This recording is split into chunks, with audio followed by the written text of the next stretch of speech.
Kalau gue bisa cerita di sini dari kondisi uang. Jadi uang tuh jadi dendam untuk gue.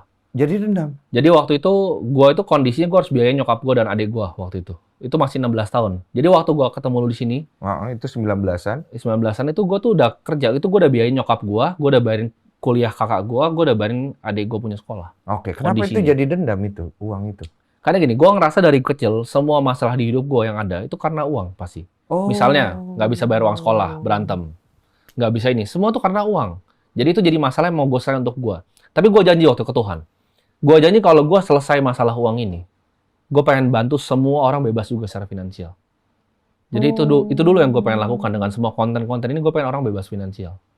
Jadi lu ngelihat di dalam keluarga lu uang ini bisa bikin perpecahan, bisa bikin keributan. Gue rasa itu bukan cuma buat di keluarga gue, Di semua keluarga tapi di semua lah. keluarga. Iya. Kalau kalian tarik nih sampai ujung nih, kayaknya potensi masalah tuh uang. Uang. Kalau uang ini kita singkirkan loh, kayaknya masalah lebih dikit. Iya, masalah lebih berkurang. Iya, dan perceraian juga datanya kan finansial nomor 1 ya. Oke, dari situlah lu masuk nih ke cara berpikir lu pelajarin semua. Gue pelajari semua tentang uang, gitu. Apa hal-hal menarik yang orang tidak tahu tentang uang yang lu pelajarin?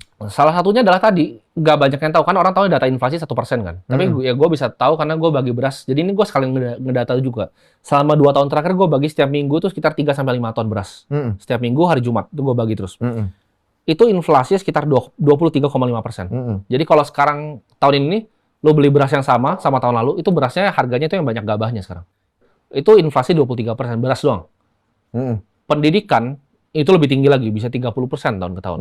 Jadi kalau misalnya Bang Densu ini kan pasti punya anak udah mulai siap-siapin financial planning nih, mungkin barang bini untuk anak ini ke depan sekolahnya pasti udah mau disiapin nih dananya nih. Itu harus disiapkan untuk tadi, pendidikan ini naiknya kencang banget Bang. Apa yang akan terjadi? Kok sekolah harganya mahal-mahal banget gitu? Itu disebut karena inflasi. Jadi banyak yang nggak paham konsep ini. Konsep ini sederhana menurut gua. Inflasi adalah di mana uang lu tuh dicetak. Gitu. Iya. Jadi uang itu bisa beredar, Bang. Iya. Jumlah uang yang beredar ini makin banyak. Karena uang yang beredar makin banyak, maka barang-barang makin mahal. Betul. Nah, ini kan dibilang di sekolah nih. Bagaimana kenapa gua nggak suka sekolah? Pelajarannya menurut gua nggak semua benar. Ini kan teorinya orang kira ini udah lama sekali. Ini belum 100 tahun. Yang bikin namanya John Maynard Keynes. Ini didoktrin sebagai hal yang bagus nih.